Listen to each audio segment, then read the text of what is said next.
Yo,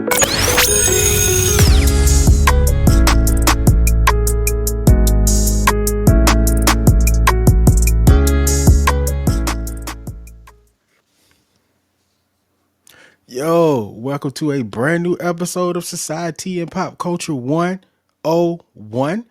I am Instructor BK Spades, and today is the last episode of season 2 of this show. Um, Bittersweet. I think it's the first time I'm ending the season without my co-host. Shout out to the co-host. She will be back next season. Maybe not at the start, but she'll be back. But anyway, that's not important. So on today's episode, we're going to be talking about why Christmas doesn't feel like Christmas anymore. Well, at least this year, it doesn't feel like Christmas. See, Evelyn is Mimi from CCN is already in the comments, and we're gonna get to her comments in a minute because that is exactly where I'm going. Anyway, I'm glad everybody's in. Do me a favor, head over to www.societyandpopculture101 where you can find everything you need to find about this show. All our social medias, videos, clips, whatever is all over there. Should be all over there. Surveys, an email list that we need you guys to fill out, and also our links to our YouTube and our Facebook and wherever else you need to go. Anyway, so we're going to talk about why Christmas it doesn't feel the same. And that's one topic. We also got two other topics. We're going to talk about Ebro in the morning being canceled. And also we're going to talk about this new U.S. Patriot games too, because I find that kind of interesting. It is not going to be a long show, I promise. Anyway, shouts out to CCN. I think this is probably the biggest one, because the big orange baby in office messed it up. I mean, yeah. I mean, I don't want to. I ain't gonna disrespect them like that. Those are not my words. But seriously though, I think the economy is playing like the bigger role. It's crazy because the promises that he made was we were going to get inflation down and it was going to be jobs for everybody. Everything is going to cost so much less. There's going to be so much money. We're going to be winning so much. And we haven't seen any of that really. It's been a little shaky on the economy. Now it seems like everybody else that's not middle class and below is doing fine. Upper middle class is doing okay right now. They're not feeling it as much as, say, the lower middle class and lower class citizens. But it is playing a big role. I do believe there were reports out that the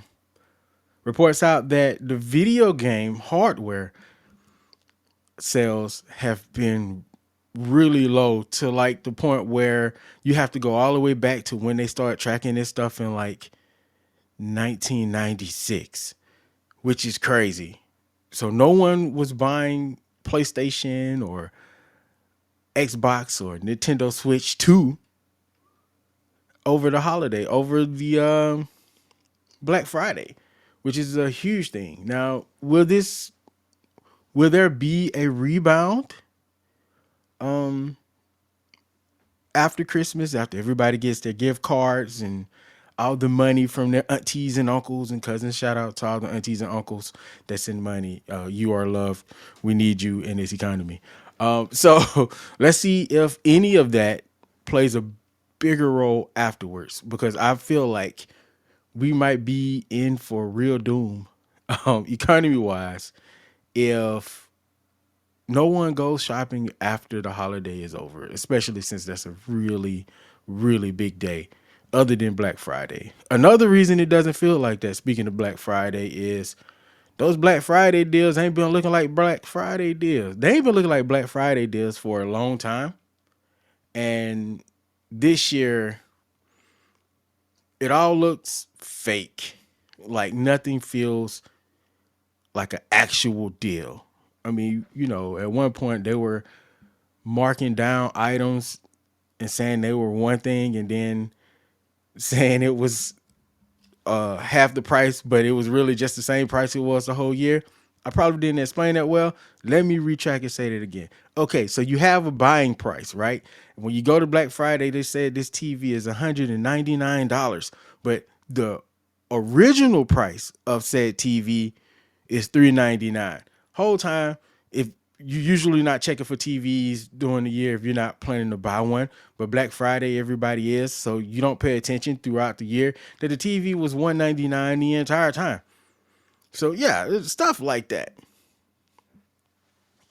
Um, Mimi says, isn't there also a movement to not shop corporate? Yes, yes, which I did not get to talk about on this show because we were on hiatus for 2 weeks during Black Friday. But um that those Target bags, by the way, was wow. Target's been hit the worst all year. Shout out to the boycott. It's working. So keep the foots on the necks, you know what I'm saying?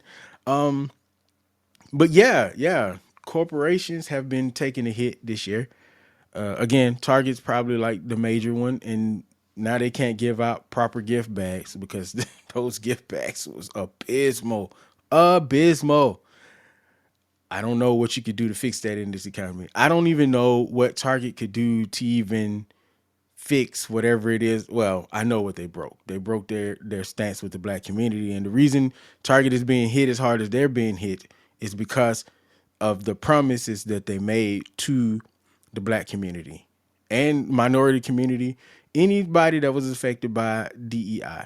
Um, Once they went back on that, it felt like a major slap to the face. So yeah, you add that in there. Christmas ain't Christmas because ain't nobody buying. Which kind of goes to my last point before I move on. The worst part about all this is the fact that Christmas has been hijacked by corporations. I think Coke is probably like the biggest offender of this, even though their Coke ads with the bear and the truck with the lights and Santa Claus, all that was dope. It was great. But because they hijacked Christmas for capitalism, it kind of took all the whimsical out of it. And it may have taken 30, 40, 50, 60 years, but here we are. There's always ramifications for things. There's always an impact. You might not see it right when it happens, but it always comes back around. It always comes around eventually, and you're gonna reap what you sow, so to speak. And what we're getting right now is because of how commercialized Christmas is, we're not getting any of the whimsical. The movies have become stale. I don't even think I've seen a good new Christmas movie hit. Um, I haven't seen nothing feels special. I walked in Walmart the other day and it just felt like the Christmas stuff was there, but like you know that feeling you get when you walk in a store, a toy store or something, and it just feels like Santa Claus may have jumped in there and dropped some stuff off. Like you're not getting that anymore. I mean, maybe Toys R Us going bankrupt and trying to make a comeback is a problem. Maybe Amazon is also a part of that. Brick and mortar's not popular anymore.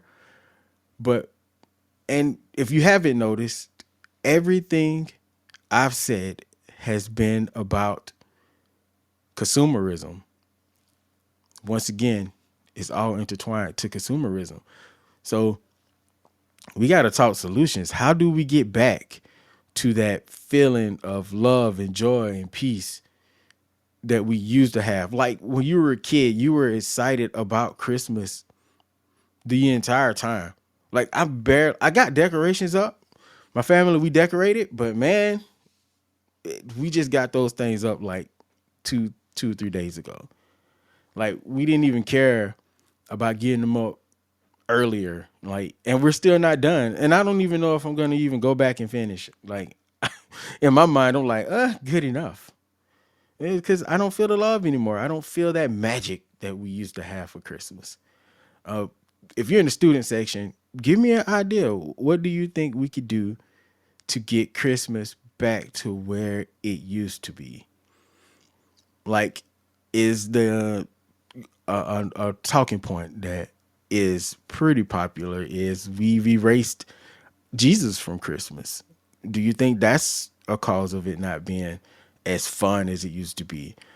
Is it because global warming has kind of ruined snow for a lot of us?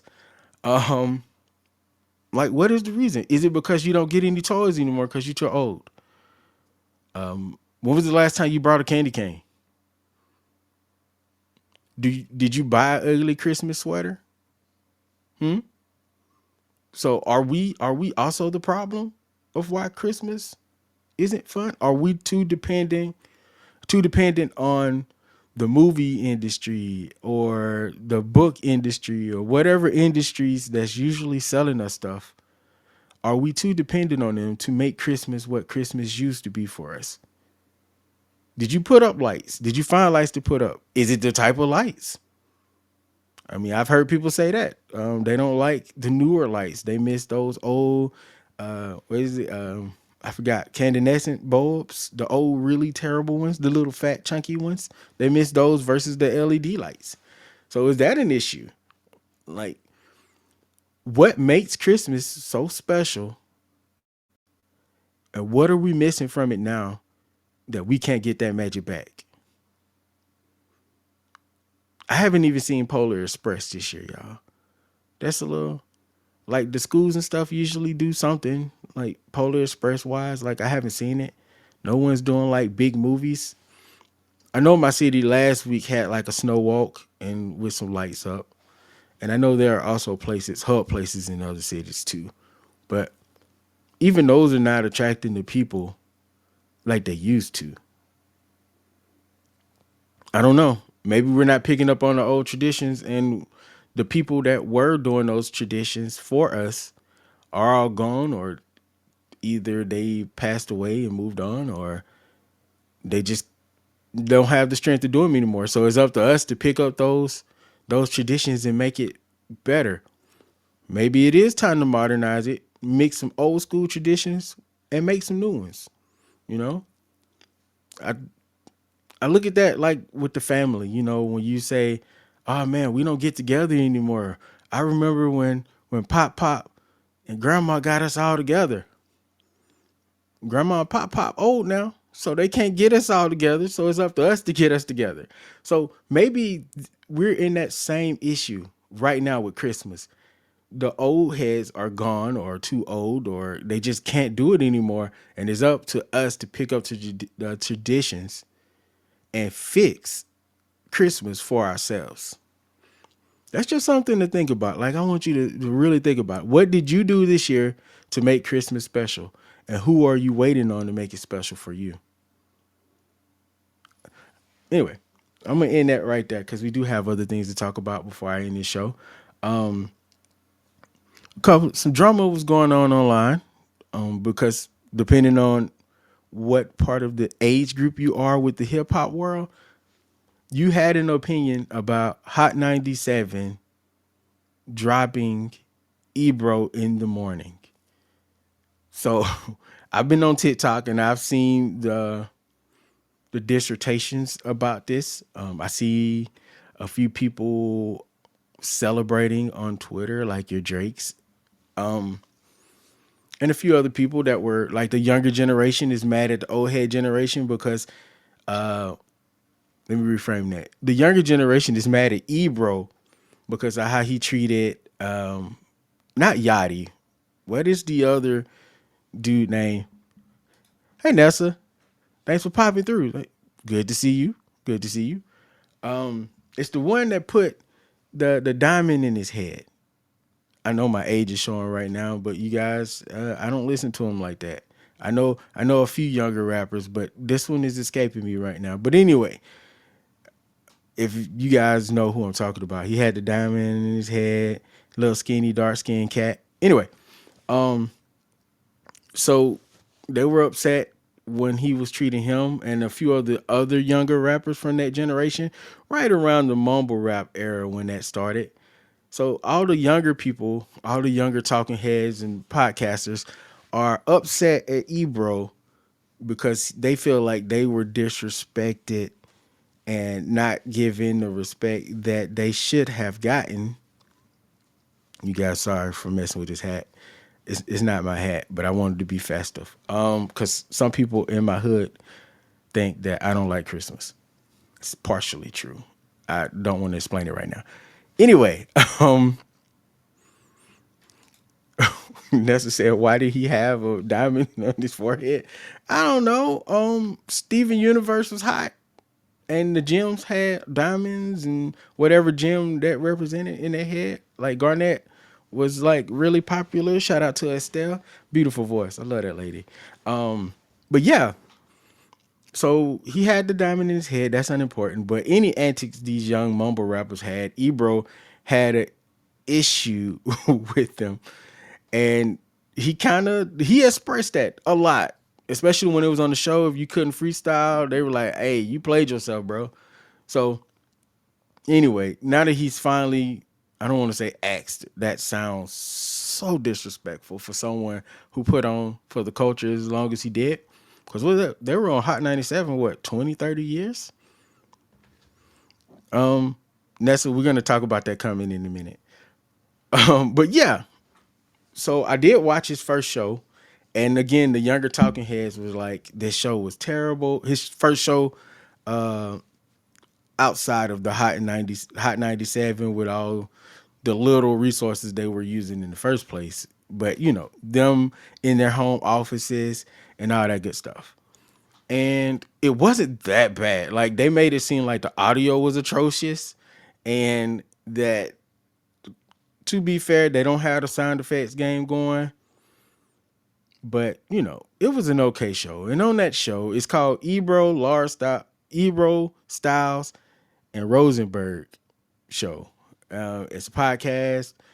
It's on YouTube. They've been on YouTube this entire time, you guys. So that's not really new. That's not a talking point. But yeah, from their point of view, they got canned because they were too political. Which, if we're being real here, Hot 97 got new owners. When the new president got in office, a lot of people, and I hate to use this word because everybody was using this word, so capitulated to him. And a lot of those media owners are right-wing conservative people. So if you are not right-wing conservative and you're on a radio station that has been bought out by a conservative person, they're going to we know how politics works, so don't act like that's new. They're going to have a problem with you going against their ideology. So, and again, this is just speculation on their part, Ebro and company's part. They said they got the axe because they're not conservative and they were outspoken about this administration that is in office right now. Is that true? I don't know. I'm not in the business meetings, but watching them get the axe, watching the conversation around it, everybody got contacted separately. Neither one of them knew that they speculated that they were about to get fired, and they have been ever since the new owners took over Hot 97. But anyway, they're gone now. There was some victory lapping, of course. There were some people that said the reason he got axed was because he was against the younger generation and nobody was listening to the show. I'm gonna tell you right now, the new people that's running this, they don't care. They don't care about your verses or who's against who, young, old, mumble rap versus good rap. None of that. None of that matters to them. The bottom line ain't even mattering to them right now because a lot of them didn't buy these companies and these radio stations and these TV stations for the ratings. They bought them to control the narrative of them because that's what you do when you acquire something. You change it into something into your image. And if you are causing issues for the person you like, what would you do in this scenario? I mean, let's take it to a president you like. You like President Kennedy. and somebody was on a radio station that you just happened to acquire that don't like President Kennedy or the opposition. They like the opposition better. They're gonna fire the person that don't like Kennedy. That's just how you do it. But you kind of have to find a way to fire him. I know I missed that story up. You guys, I'm talking fast. You get the point. You get the point. This is not a political episode, but we're dibbing and dabbing into it. But yeah, I'm actually excited to see a lot of these big media heads, some of the ones that wasn't problematic. When I say problematic, I mean actually problematic, not you go against my favorite hip hop person or you talk about my favorite celebrity and I don't like it. Not that type of problems. I'm talking actual problematic stuff. A lot of those, when those media heads were purchased, it freed a lot of people from contracts and from being not being able to speak their mind the way they wanted to. Now they have these opportunities to actually talk the way they want to talk and say the things they want to say to a degree. You still have to be mindful of the platform that you're on because you're still on YouTube. And, you know, there's still rules and regulations there as well. But for the most part, you can say what you want to say. And it's a lot of free speech. I am a free speech advocate. So anytime anybody get free from a major network and they can talk how they want to talk, I'm with it. So let's see what Ebro, Laura Stylez, and Rosenberg can do without the corporation backing them. And then I think that'll be the true test on whether or not they are good at what they do. Because that's the conversation, that they wasn't good anymore, that they didn't move the needle. Of course, they didn't move the needle for the younger demographic. They were older. That was going to happen. But there are still a lot of people that were loyal to that radio show. And I seen some comments in the other place where they were like, when I woke up and I heard Funk Flex dropping bombs that early in the morning, I didn't like it. So we're gonna see what happens there. I ain't in New York, so I ain't got to hear them like that. But I do tune into their show on YouTube from time to time, just like I do the Breakfast Club, which is another thing. They're moving to Netflix, which is well, iHeart's moving to Netflix, which is crazy that podcasting has gotten to this point where everybody wants a piece of it. So hopefully, you know, in the next year or two, Netflix, buy my show. I come over there. All right, let's read a comment. I'm still gonna get back to the other one. See, what I don't like about this new generation is they want to have an opinion and have their voices heard, but don't like or want to talk to someone that has a difference of opinion. We have a lot of that going on all sides, honestly, and I don't know exactly what the remedy is. We just have to reset the culture, American culture as a whole. Like no one, no generation is respecting the other generation, but they're taking cues from the older generation right now. They're taking cues from this administration. I know people don't like to hear that, but it's true. Like you lead from the top, right? So make your money, BK. I'm trying. I'm losing headphones too. That headphone's gone. I don't know where it went. Anyway, yeah, I'm enjoying the fact that these new places are everybody's trying to go places. So, you know, if they want to buy this show, they can. But anyway, back to the conversation here. I do want to see the younger generation and our generation because I feel like right now we're like middle generation. The millennials are in the middle of like a culture war. I mean, we have our own opinions and our own gripes too, but you know, you got Gen X on one side, Gen Alpha on the other side, and what is it, Gen Z? And first of all, it's too many gens. Um, but oh, there are my headphones. I just have to look at the screen. But I'm hoping we can all come up and get back to number one. I want to get off the short form video kick because I think that's a lot of it. Like that has a lot to do with it. And number two, I want us to get to a point where we can have nuanced conversations again because we've lost that art. We've lost it. Like if you try to have a conversation, like I talked about the Diddy documentary on the last show, so I was posting clips of it, and I posted one when I was saying that I would have loved for Biggie to have the heart to leave New York, not New York, but California when Diddy made him stay. Apparently, allegedly, that's what happened in the documentary. I only watched episode 1 or 2. I haven't finished it yet, but anyway, so and even that got a little pushback, So not a lot. It's not. I'm not saying it was like this major thing, but people, this one guy came on and was like, "Hey, I don't like," basically saying that I wasn't thinking, and I don't even know what his gripe was for real. But like, we find ways to make arguments out of stuff that there's no argument there to be made. But for some reason now, everybody wants to make an argument about everything. Like some stuff, legitimate arguments are due, but I think we should pick our battles a little better, especially with this whole generation versus generation.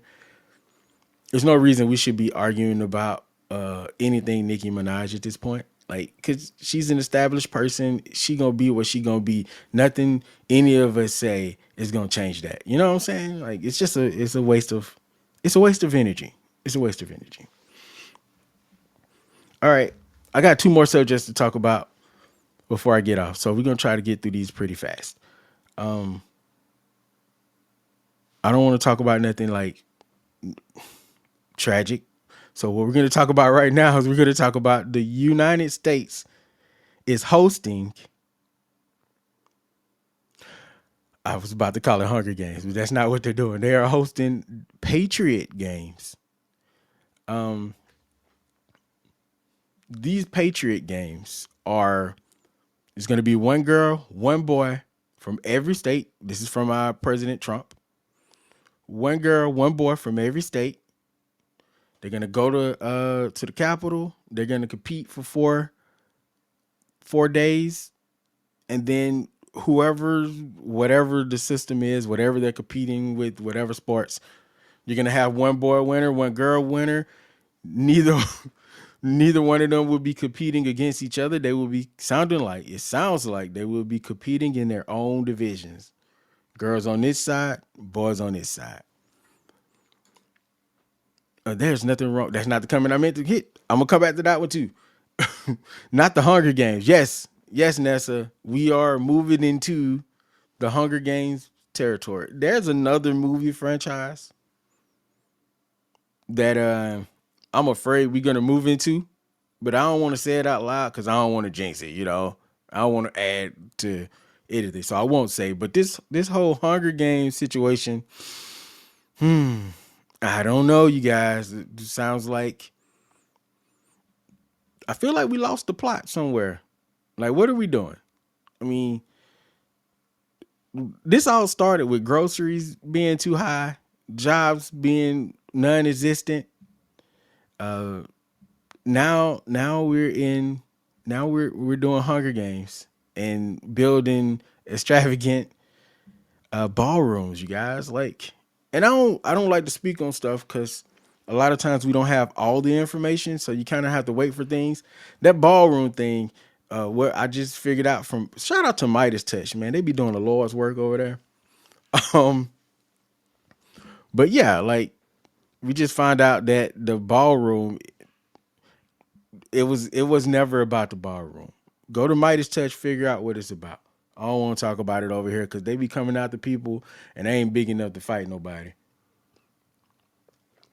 The purge would be crazy, Mimi. The purge would be crazy. What are you guys thinking about that? Do you guys want to compete in the presidential Hunger Games or no? You thinking that's crazy? Like it's too far. I think that's interesting. Do you want to compete in the Patriot Games, or would you tell your young kids no, they can't compete, or whatever the age group is? Because I don't know all that information yet. I'm sure we'll find out more in the future. So the last thing I want to talk about today is the Rob Reiner tragedy. Yes, I am aware that the president had a very weird response to this. and that's okay. That's his opinions. But what I would say is Rob Reiner is probably one of the most important directors in America in the history of movies, really. The movies that he has directed, well, he was in All in the Family, which was technically a progressive show about the racism of the time. And he has been starkly outspoken about a lot of things politically these past, I don't know, 16 years or so. If you go back and watch his scenes as the son of Archie Bunker, you will see his politics coming through. And what happened to him, which I'm glad we got like the truth, even though we don't know exactly the why.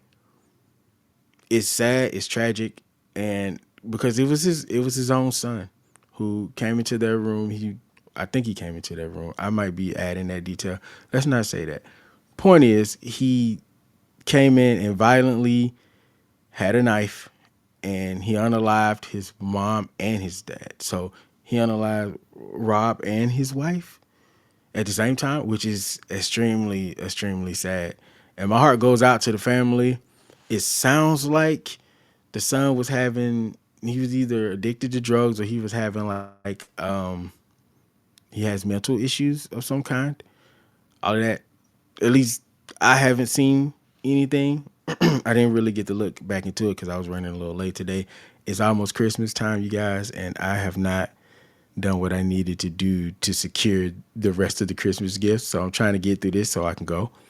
But yeah, it's extremely sad that we lost another American icon, another icon of movies. And let's just face it, a lot of the directors and people that we have in the younger directors now probably wouldn't be where they are if that man didn't put his stamp on the industry like he did. So, like I said, rest in power, Rob and his wife, the Reiner family. I hope the son gets the help that he needs, and that's all I'm gonna say about that because I don't want to dwell on that too much. I feel like there's one more thing that's happened that I can't think, and I'm just gonna go ahead and end the show because again, I got things I got to do, unfortunately. But before I know what it was, I know what it was. I can't let Nessa get out of here. I said we was gonna talk about this, and I mean it. Let me find it. I'm gonna find it, Nessa. Okay, here we go. Mumble rap does not compare to actual rap music. Nessa, sweetheart, homie, sister, listen. That is a statement that can start a whole thing, and no one wants to hear. I'm 39. Spotify said my listening age of music is 35. Okay, so I agree with you though.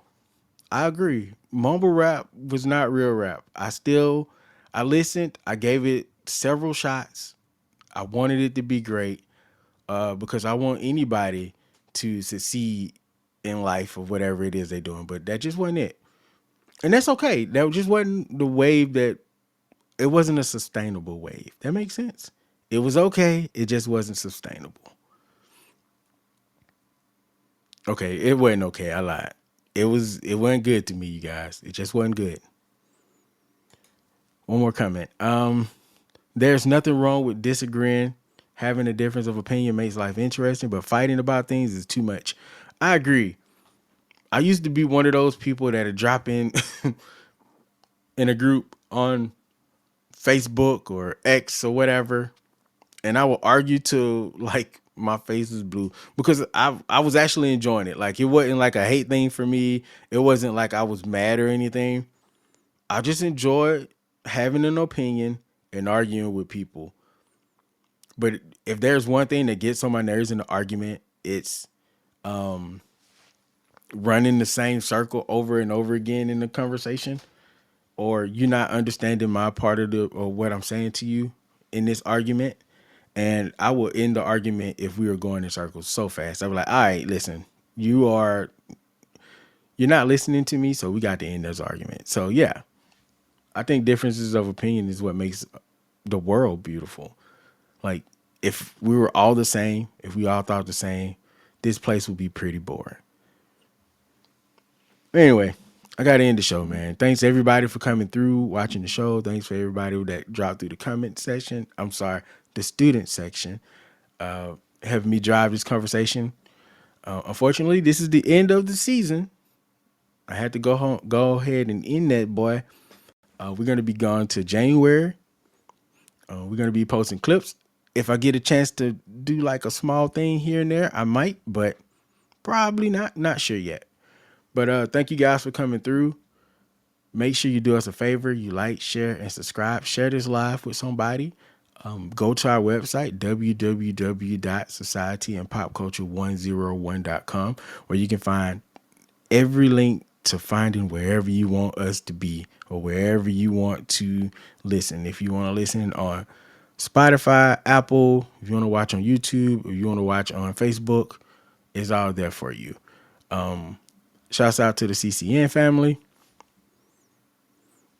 Love you guys. Shouts out to my sister Nova Kane, Instructor Nova Kane. Can't wait to have you back on the other side in the box. It's going to be, let me reframe that. In the other side, in the box on the screen. So yeah, that's going to be dope when you get back.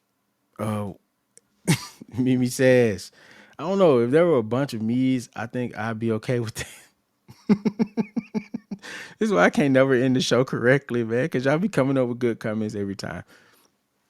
I think I'd be okay with more me's for like 2 seconds. And then dude got to go to his own dimension. I don't need any variance either. But yeah, thank you guys for a wonderful, wonderful season. I want to thank everybody that was a guest on the show, everybody that shared the show, everybody that liked any of our social medias, anybody that argued with us in the comments. I don't want to thank anybody that was negative, that called us out of our names or disrespected our intelligence. You could have kept those comments in the chamber, keep them next season. You probably want, but thank y'all, man. I really am proud of what we do here on this show. And I am proud of where we came from. I started podcasting 5 or 6 years ago with a show called 10 Reasons Why. Top 10 Reasons Why. And then I changed the name of that show to the BK Spade Show. And then I did an episode where we had a game night and Novocaine was on. And I dug Novocaine energy and I saw an amazing person. And I was like, yo, do you want to do a show together? And we was the BK Spade Show for a little bit. And then I said, I don't think that's fair to you for this show to just have my name. Let's change the name. Even this hoodie I got on, actually, is not from Society of Pop Culture. It's from the BK Spade Show. But it just became the name of our new show. And we put the Rockets on ever since. And we've been growing and loving every bit of podcasting. So anyway, I gotta go do some shopping. Make sure you guys enjoy your Christmas. Merry Christmas. You know what I'm saying? Do your thing with your family. Make sure you pray and give thanks for all the stuff that we got, man, because we're very fortunate to be on this earth. We're very fortunate to be alive. Anyway, I have been Instructor BK Spades. Hey, Faith, it's good to see you. I wish you were here just a little earlier, but we're ending. But it is good to see you. I'm glad. I don't know how you're doing because I haven't talked to you personally because I've been kind of in my own world. But hopefully I can link up with you and see how you're doing. But anyway, I have been the BK Spades. Thank you guys for listening. Love you guys, and we are out.